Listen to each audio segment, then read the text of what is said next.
Hi, my name is Melanie Lee of East Elmhurst, Queens, New York. My talk today will be Homeless with Harry, Marginalized and Traumatized. I want you to meet some friends of mine. This is Hedwig. This is Crookshanks. And this is Scabbers. I know Scabbers is the wrong color, but c'est la vie.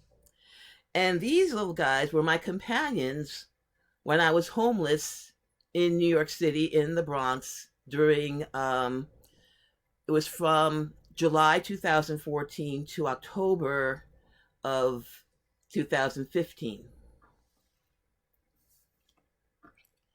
I'll talk a little bit more about my own homelessness later, but right now I want to talk about the homelessness that Harry Potter and other characters in the novels experienced. And I noticed something in common with real life. The characters who were faced with homelessness in the Harry Potter novels, by and large, failed to live up to the pureblood wizard ideal. Just as in real life here in the United States, those who are homeless are disproportionately people of color, people who fail to live up to the white American ideal.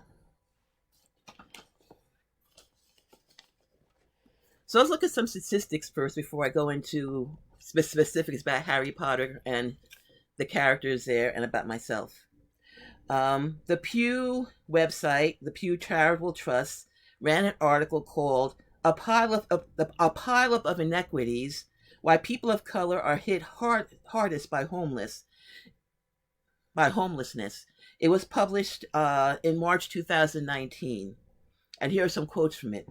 People of color are disproportionately represented among the homeless, with Blacks and Native Americans experiencing the highest rates among these groups. It also says, the number of Black and Native people who are homeless exceeds their proportion of people living in deep poverty. In other words, extreme poverty is not the only factor when it comes to the homelessness of people of color. And I think this next one explains that. That this homelessness are the results of centuries of discrimination in housing, criminal justice, child welfare, and education.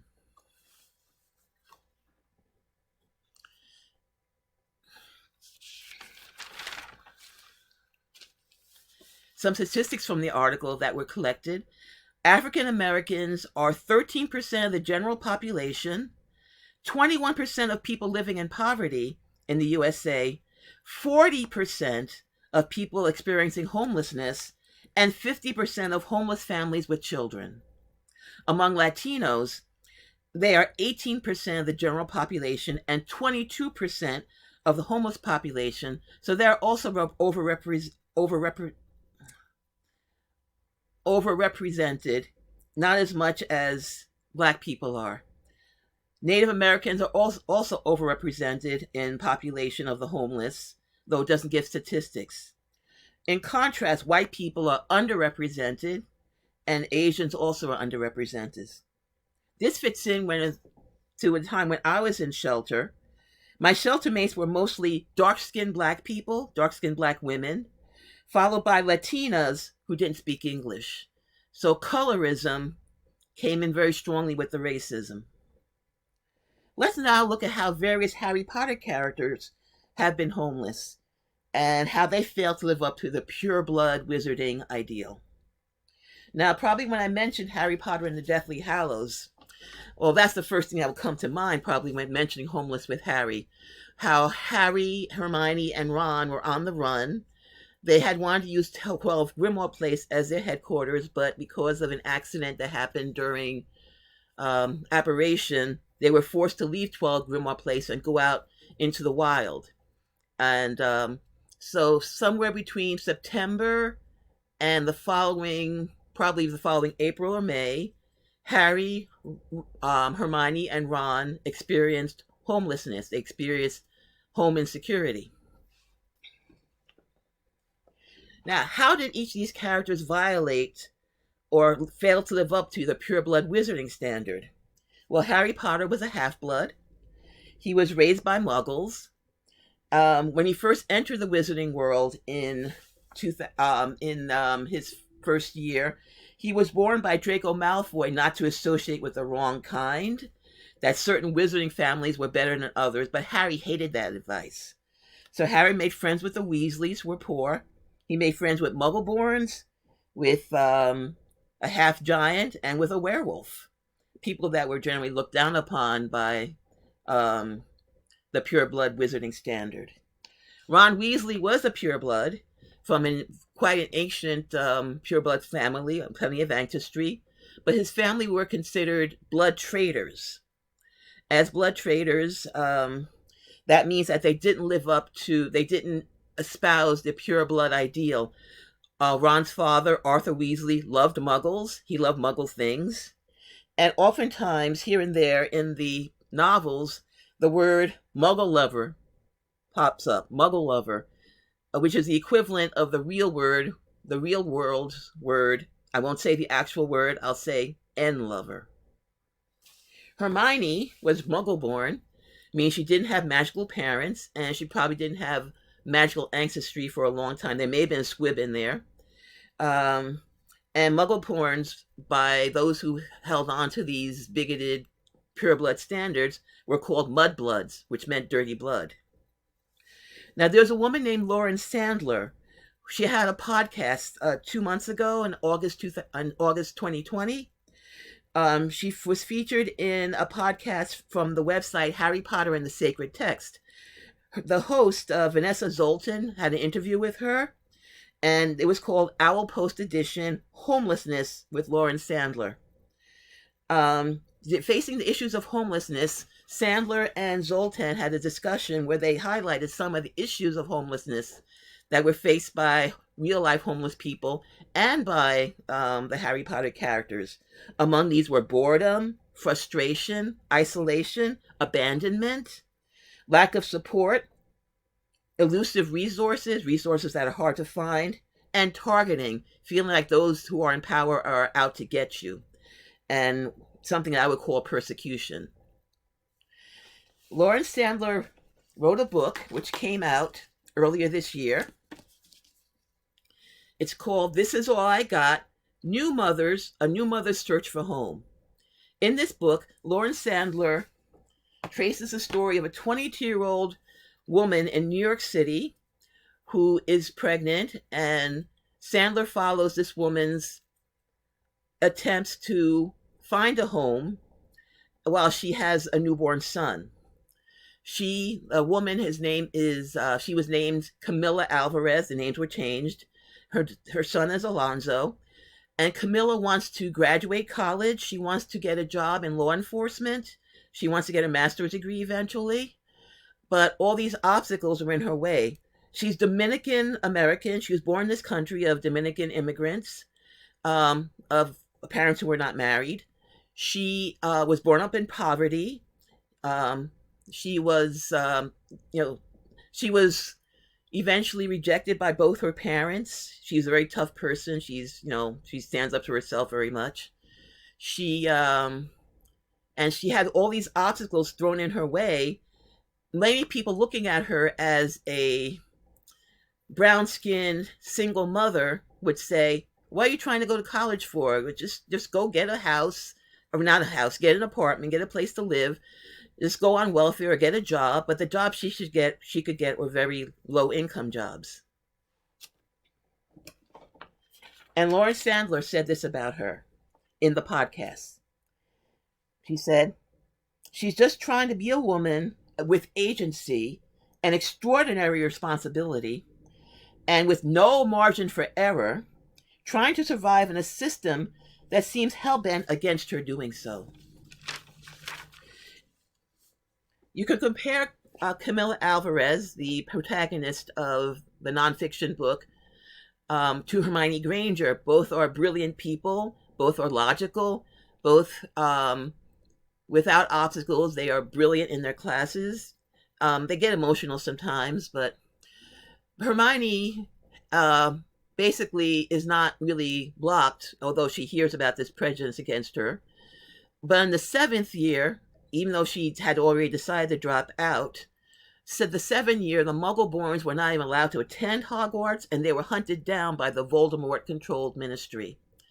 Camilla, of course, is blocked by racism, by classism, by sexism, and those things are obstacles to her goals. Both Lauren Sandler and Vanessa Zoltan discussed Ron, and Vanessa Zoltan, the host, compared Ron's pureblood status to white privilege. Ron leaves Harry and Hermione for a while, and Vanessa said that Ron does so because he can. But she does give credit to Ron for giving up his privilege to be with Hermione and Harry. Even though he left for a while, he came back. And so does Lauren Sandler, saying that, Ron didn't really have to be out there in the open, in the wild with Harry and Hermione, but he chose to. A commenter commented in social media that Ron was injured. And when you're injured, being homeless, not having that stability, and not having enough to eat are not very conducive to healing. So Ron had to go away. He had to be in a place where he could rest and where he could be well fed until he was healed enough to go back to Harry and Hermione. In the same way, Camilla had a C-section, and even just like a couple of short days after she gave birth, she had to be on top of everything. She had to make sure her classes were there. She had to make sure her scholarships, her grants were there. Her child support was there. She had to make sure she didn't violate any of the rules of the place where she was staying, although she did, and she faced eviction. So she didn't have a chance to rest and heal. Even when she got ill later on, she could not, like Sandler said, there was no margin for error. Lauren Sandler brought up some statistics. She said in 1992, there were 20,000 in homeless shelters in New York City. In 2015, the year that Camilla was homeless and the year that I was homeless, there were 60,000, 3 times as much in New York City shelters, plus 15,000 on the streets. Back in 1992, the homelessness was a national scandal. And then in 2015, with many more people homeless, it was the status quo. People didn't care so much anymore. Now, there are some other people who are homeless in the Harry Potter stories. I'll go over some of them quickly. Sirius Black. He ran away from home when he was 16 because he couldn't stand his pureblood family, their mania, their pureblood mania. He ran away. He lived with James Potter family. But then after the occurrences on October 31st, 1981, he was accused of betraying the Potters, and he ended up in Azkaban for 12 years. Then he escaped, went to the tropics for a while, but then came back to be near Harry. He was living in caves near Hogsmeade. Dobby became a free elf. He was freed by Harry. And in the wizarding world, no one wanted to hire a free elf. No one wanted an elf who wanted to wear clothes and who wanted to be paid, even though Dobby didn't want to be paid that much. And it was almost 2 years before he finally found employment in Hogwarts. And he betrayed his master's wishes by warning Harry and by later on working against the Death Eaters. There's another house elf called Winky. If you only know the movies, you don't know Winky. She appeared in The Goblet of Fire. She was enslaved to Barty Crouch and the Crouch family. Barty had asked her to do a task that was really too much for her because it was not just her will, it was other people's wills. And when she failed at that, Barty turned his anger on her. He was humiliated, he was ashamed, and he projected that shame and humiliation upon Winky, yelling at her, firing her, setting her free against her will. And then Winky was crushed. She was traumatized. She was so depressed. Dobby took her to Hogwarts to work there and to have a home, but she could not work. She was too depressed. She was too ashamed. She could not get over her shame. She descended into alcoholism. She could not accept Dumbledore as a new employer. She kept saying, "Master needs his Winky." Malcolm X said that the most disrespected person in this world was the black woman. And you could look at Winky as a female and as a non-human. You can see her as a stand-in for how women of color are treated. How she was, when she was caught in a bad situation, wrong place at the wrong time, failing in a task that was almost impossible for her, how the wizarding world just turned on her and treated her like a criminal and like a traitor. There's also Tom Riddle himself, Voldemort. He was not homeless per se as a young person. He was institutionalized, but he had no family ties. He grew up not abused, but neglected emotionally. He was not loved, so instead of learning love, he learned manipulation. Later, he called Hogwarts his home. But after he became Voldemort, after the events of Halloween 1981, when he was blasted out of his body, he had no place to go. He was living in the forests in Albania. Later on, he was staying in the empty Riddle house. Later on, he was a guest of the Malfoy, or rather, a guest who rather wore out his welcome. And Voldemort failed in the pureblood wizarding because, as he was a half-blood, he was born into a family, the family that had been disgraced and many of them imprisoned. And his Muggle father had left his witch wife. So he was abandoned. He had that abandonment issue. As Voldemort, he overstepped the pureblood wizarding ideal. He took it too far into a wizarding world equivalent of Nazism. There were many other characters who also faced homelessness, either temporarily or they could have faced it. For example, Ted Tonks, Dean Thomas, and others who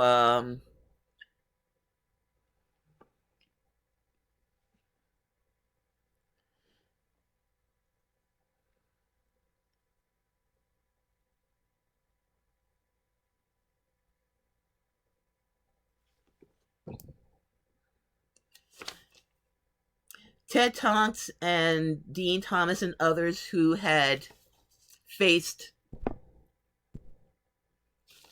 who had to run away because the ministry was after them during that time that Voldemort and the Death Eaters had taken over. So they also were hiding in the woods and facing homelessness. Just to tell a little bit about myself.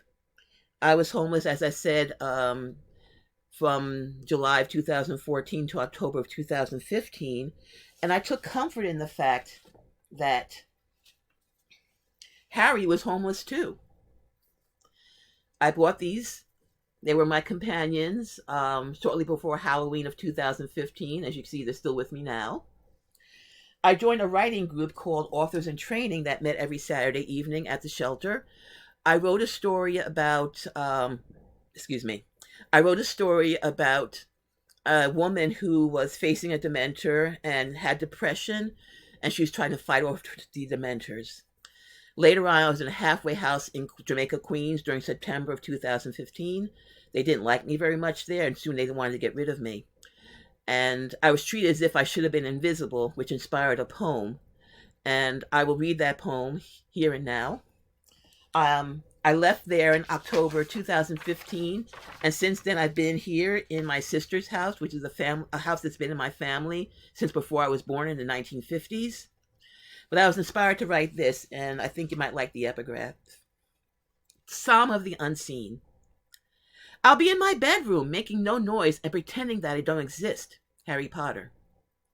Let us not judge each other by how invisible we can make ourselves. Why should I be invisible in the house where I live? Unseen, inaudible, imperceptible. Only God can love the invisible. When is a good time to become invisible? When robbers ransack your house, when dictators rule your realm. When to become visible? When accusers target the innocent, when you risk becoming a shield. When to become visible? When someone loves you, when someone sees you, when someone needs your love, when someone needs you to see. Good deeds while invisible, do good deeds while invisible, and God will see. Only God can love the invisible, the unimaginable, the unbelievable? Can we even love the visible, or do we designate them into invisibility? Only God can love the invisible. Thank you for sharing this with me. Homeless with Harry, Marginalized and Traumatized. And thank you for listening.